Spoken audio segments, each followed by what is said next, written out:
Media మిత్రులకి ఈ video చూసే ప్రజలందరికీ అనంతపురం జిల్లాలో ఉండే ప్రతి ఒక్క సభ్యునికి బహుజన సమాజ్ పార్టీ తరఫున జైభీములు తెలియజేసుకుంటున్నాం. ఈరోజు భారత్ పట్ అని పెట్టినారు, సంతోషమే. మళ్ళీ ఈ భారత్ పట్లో ఎంతమందికి నిజాయితీ ఉందనేది కూడా ఈ పెట్టిన వాళ్ళని కూడా ప్రశ్నిస్తున్నాను. మనకి 77 సంవత్సరాలు స్వతంత్రం వచ్చింది. ఈ రోజు కూడా బడుగు బలహీన వర్గాల మీదనే ఎక్కువ దండయాత్రలు జరుగుతున్నాయి. మళ్ళా ఈ 77 సంవత్సరాల నుంచి వీళ్ళకి ఈ దాడులు కనపడడం లేదని కూడా నేను వీళ్ళని ప్రశ్నిస్తున్నాను. రాజ్యాంగ అధికారం కోసం అంబేద్కర్ ఆశయాలు వర్ధిల్లాలి అంటున్నాం 77 సంవత్సరాల నుంచి. మళ్ళీ ఈరోజు దానికి కట్టుబడి ఉన్నామని కూడా ఈ భారత్ పట్ని నేను సూటిగా ప్రశ్నిస్తున్నాను. ఎప్పుడైతే మనము నిజాయితీగా అంబేద్కర్ ఆశయాలు వర్ధిల్లానికి కట్టుబడి ఉన్న రోజు సార్ ఒకటే అన్నాడు, కత్తికైన 10 ఆయుధం మీకు ఇచ్చినాము, దాన్ని వాడుకుంటారో లేకపోతే వేరే వాళ్ళకి అమ్మడబోతారో అని. మళ్ళా ఈ భారత్ పట్ని మీరు అమ్మడబోతున్నారా?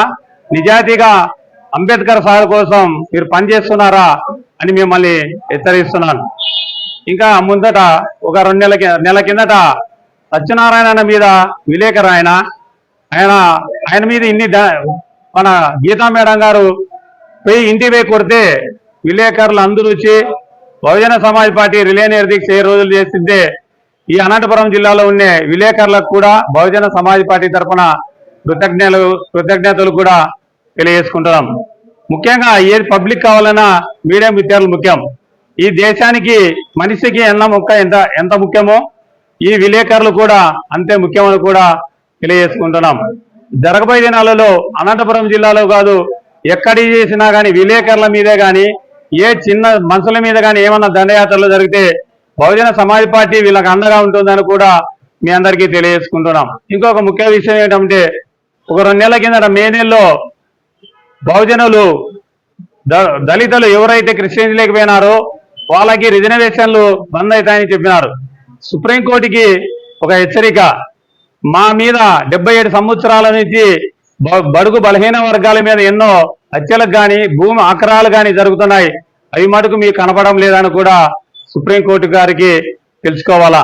ఈరోజు దళితులు క్రిస్టియన్స్ లేకపోతేనే మా రిజర్వేషన్లు తీసేస్తామంటున్నావు, రాజ్యాంగంలో హక్కులు ఆ విధంగా ఏమైనా పొందపరిచినారని కూడా ఈ సుప్రీంకోర్టులో ఉన్న లాయర్లు కూడా తెలుసుకోవాలని కూడా హెచ్చరిస్తున్నాం బహుజన సమాజ్ పార్టీ తరఫున.